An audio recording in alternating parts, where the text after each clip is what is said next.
My name is Chris, and I want to explain how I got the last name, The Killer. I had a very normal life, but a clumsiness changed everything in just a few seconds. I was at home with my two best friends, Sam and Jessica, watching a horror movie.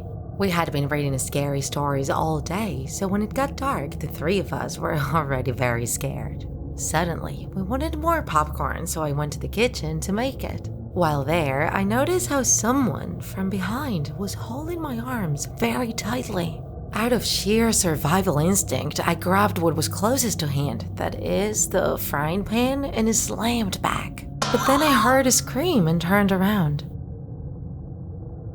I had hit Jessica, and she was lying on the ground with a lot of blood pouring out of her head. I bent down to check how she was, but it was too late for everything. She had died. At that moment, Sam came running into the kitchen and saw the terrible scene. She looked at me scared, and I tried to explain that it was just an accident, but we were both too nervous. My parents would be there any minute, so we had to act fast. We decided to hide the corpse of our friend. We wrapped it in a garbage bag and took it to the garbage can. Very nervous, we went back home. We could barely speak, so we just walked side by side. After a while, my parents came home and asked where Jessica was. We told them that she had already gone home, and they left the room as if nothing had happened. We breathed in relief, but we didn't forget what I had done. Sam went home and we met the next day. We met to talk about what happened and to clarify what we were going to say to the people. We decided to continue with the lie as if nothing had happened. Now I know it was a complete mistake. That same day, my mother asked us about Jessica again. She hadn't returned home and her parents were looking for her. The days passed and I couldn't deal with the guilt. I was unable to sleep or eat. At school, everyone offered us their support, invited us for walks and consoled us.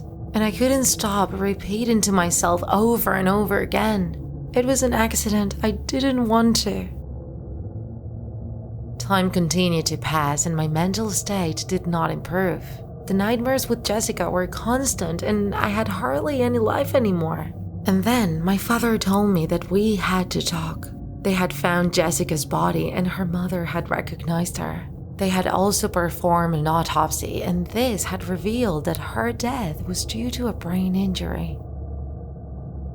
At that moment, the investigation began to find out who had hit her. They questioned many people until a neighbor said that she had seen two young people leave her house with a huge bundle. That's when my end began. I testified that it was just trash, but they took samples from us and certified that our DNA was in Jessica's body.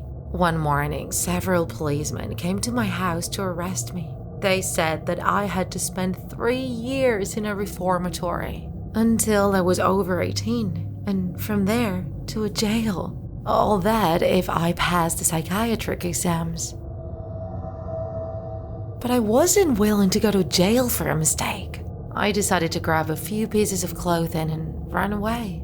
When the policeman knocked the door of my room down, I jumped out of the window. I had a knife hidden in my backpack, and even though I had injured my ankle, I kept running.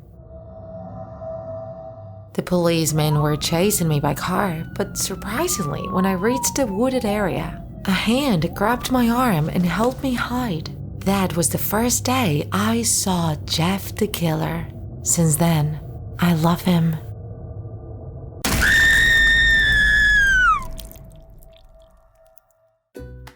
If you enjoyed this video, don't forget to like it. And if you want to see more Draw My Life videos, subscribe to our channel. See you in the next episode.